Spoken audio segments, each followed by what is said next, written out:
ថ្ងៃនេះបងប្អូនខ្ញុំសុំប្រលះទៅលើយុវជនកំពុងតែគ្រប់គ្រងណាទៅលើស្រាបៀមួយ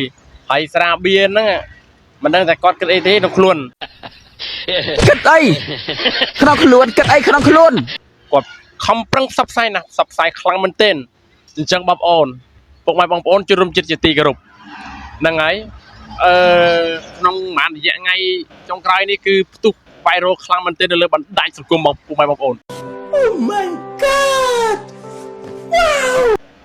ដោយសារក្រុមហ៊ុនស្ថាប័នអាជ្ញាប័ណ្ណមួយកំពុងតែវាយរ៉ូខ្លាំងមែនទែនការផ្សព្វផ្សាយស្រាណាចាក់សាក់ឲ្យតែចាក់សាក់បានស្អីគេពានរង្វាន់ស្រា10កេះ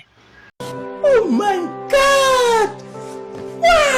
ណាខ្ញុំមិនបញ្ចេញឈ្មោះក្រុមហ៊ុននឹងទេហើយមិនបញ្ចេញឈ្មោះស្រាដែរពុកម៉ែបងប្អូននឹងយល់ដឹងយើងជ្រាបជាព័ត៌មានឲ្យពុកម៉ែបងប្អូនអញ្ចឹងបងប្អូនចំនួនយុវជនចំនួនក្រោយត្រូវចាំថាប្រទេសជាតិរបស់យើងត្រូវការបងប្អូនណាបងប្អូនគឺជាសសរទ្រូងសម្រាប់ណាការពីប្រទេសជាតិពេលឲ្យខ្លីឲ្យស្រួលស្ដាប់គ្នានិយាយតិចឲ្យយល់បានច្រើនយ៉ាងនេះចឹង